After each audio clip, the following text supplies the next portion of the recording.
যেদিকে আমরা যাই সেই জায়গাটা দক্ষিণ দিক, গমের বাড়ি দক্ষিণ দিকে। আগে মেয়েরা ভাই ফোটার সময় মন্ত্র করে গম দুয়ারো দিয়া কাটা বাইরে খাইলো বইনের ফুটা। আগে গমের বাড়িতে কেউ যাইতে চায় না, মৃত্যু হবে সকালে, সকলেকেই যাইতে হবে। ওই গমের বাড়িতে যাতে যাইতে না হয় তার জন্য মহাপ্রভুর চরণ দর্শন করলেন। মহাপ্রভুর চরণ দর্শন করলে পরে, মহাপ্রভুর কৃপা পাইলে পরে দক্ষিণ দিক ঢাকা পড়ে যায়। এই জন্য এই ধামের নাম হচ্ছে ঢাকা দক্ষিণ। এইখানে আসলে পরে গমের বাড়িতে দক্ষিণ দিকে আর যেতে হয় না। আমরা মহাপ্রভু রাজমন্ত্র নাম করতে পারবো, এইটি আমার চিন্তা, আমার সাধনা। এইবার আমরা কথা বলে শেষ করবো। সুজীমণ্ডলে আজকের তারিখটাকে 26শে মার্চ বাংলাদেশের স্বাধীনতা এসেছিল, ঘোষণা করেছিলেন জাতির পিতা বঙ্গবন্ধু শেখ মুজিবুর রহমান আজকের এই দিনে। এই জন্য আমরা যারা বাংলাদেশি, আমরা যারা বাঙালি, আমরা এই দিনটিকে সারম্ভে ধারণ করি। আমরা সকলে মিলে মহাপ্রভুর চিন্তনে এই প্রার্থনা করবো, প্রভু তুমি আমার মাতৃভূমি বাংলাদেশকে ভালো রাখো, সুখে রাখো। এই দেশের মানুষ যেন সুখে শান্তিতে থাকতে পারে, সুখে শান্তিতে সকলে যেন ধর্মকর্ম করতে পারে, এই জন্য আমরা প্রার্থনা করব। সুধীমণ্ডলে স্বাধীনতার ঘোষণা এসেছিল 7 মার্চের ভাষণে। জাতির পিতা বঙ্গবন্ধু শেখ মুজিবুর রহমান বলেছিলেন, এবারে সংগ্রাম মুক্তির সংগ্রাম, এবারে সংগ্রাম স্বাধীনতার সংগ্রাম, জয় বাংলা। সেই দিন থেকে স্বাধীনতা আন্দোলন হয়েছিল, দেশে রাজনৈতিক স্বাধীনতা এনেছিল, সেটা আমরা জানি। কিন্তু আমরা এইটা জানি না, বাঙালি হিসাবে, সনাতন ধর্মাবলম্বী হিসাবে ধর্মের স্বাধীনতা আমাদের নিয়ে দিয়েছিল। তিনি একজন বাঙালি, তিনি কে? তিনি হচ্ছেন আমার গৌরাঙ্গ মহাপ্রভু।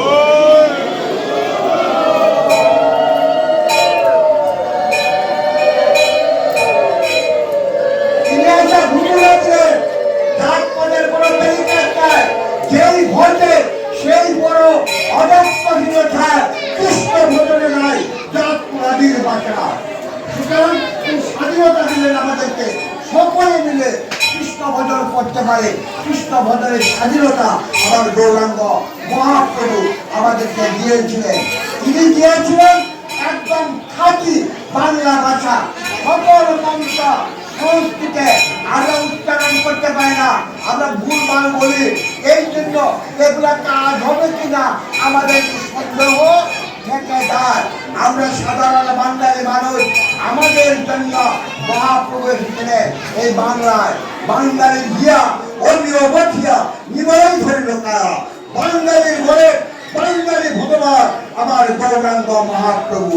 580 বছর আগে তিনি আবির্ভূত হয়ে আমাদেরকে শিখিয়ে গেলেন একটি কথা, হরে নাম হরে নাম হরে নাম নাচতেব নাচতেব নাচতেব কথা, হরিনাম হরিনাম হরিনাম কেবল মাত্র হরিনাম। ওই যুগে নাই নাই নাই আর কোনো গতি নাই। সুজা বাংলা কেউ পারে না, এমন কেউ বলতে পারবে না, সকলেই এইটি পারে। এইটির নাম মহামন্ত্র, হরে কৃষ্ণ কৃষ্ণ কৃষ্ণ হরে হরে, হরে রাম রাম রাম হরে হরে। প্রতিমহে কহিলাম এই মহামন্ত্র জগতীয় সবিয়া হইয়া নির্বন্ধ, ইহাইতে সর্বসিদ্ধি হবে সমাচার, সর্বক্ষ বলিতে বিধি নাই পার। আর কোন আইন কানুনের বেরিয়ে যায়। স্বাধীনতা, ধর্মের স্বাধীনতা এনে দিয়েছিলেন আমার গৌরাঙ্গ মহাপ্রভু। সেই মহাপ্রভুর পিতৃভূমি এই শ্রীধাম ঢাকা দক্ষিণে আমরা এসেছি। আমরা মনে রাখবো এই কথাটি, আমাদেরকে যেতে হবে। যেতে যখন হবে তখন যেন নাম সঙ্গে করা নিয়ে যায়। ওই নামের সঙ্গে থাকবো, নাম কীর্তন করবো, নাম নিয়ে মারা যাবো, এই আশা নিয়ে আমি আপনাদের সকলের কীর্তনে ধন্যবাদ করণ দেখে আমার অংশ আমি শেষ করছি। এইবার আমার গুরু ভ্রাতা আমি প্রথম রাতে অনুরোধ করবো চৈতন্য ভাগবত তিনি প্রবেশ করবেন।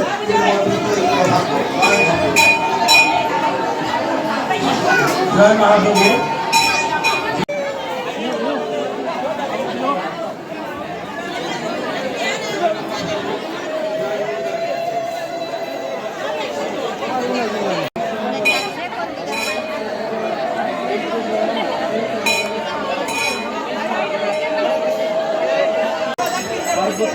লইয়া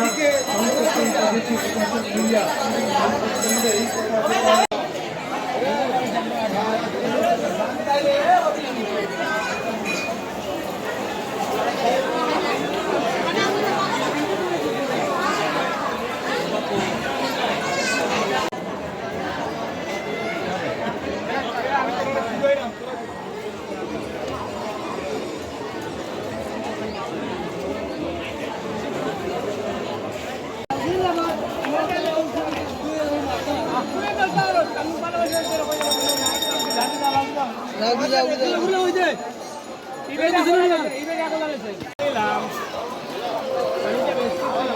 কথা তোমার চিন্তা তুমি করো আর কোনো কম বলা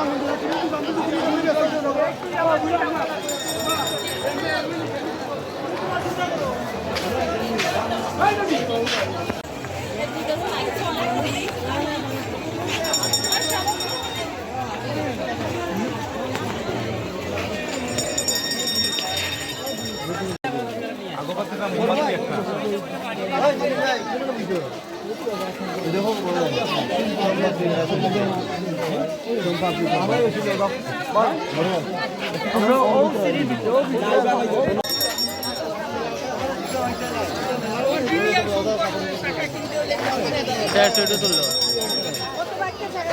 ঠিক আছে দাদা ঠিক আছে ভালো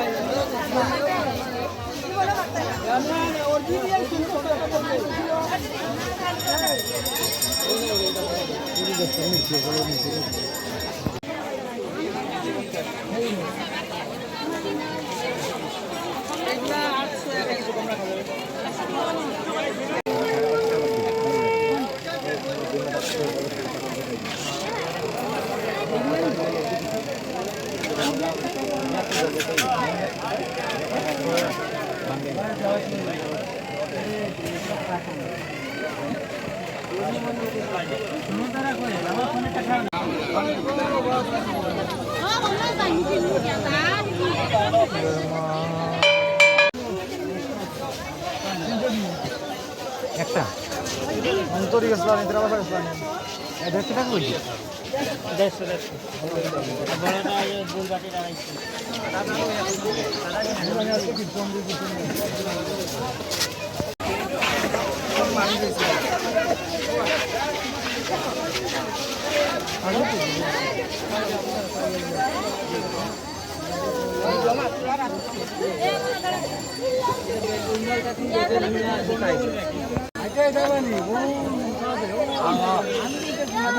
এটা লাগি তো বাবা আমার ফটো আসছে না আমার কইও কি মনে না মনে তো বাবা হইছে না ওই ওই যা বাসিতে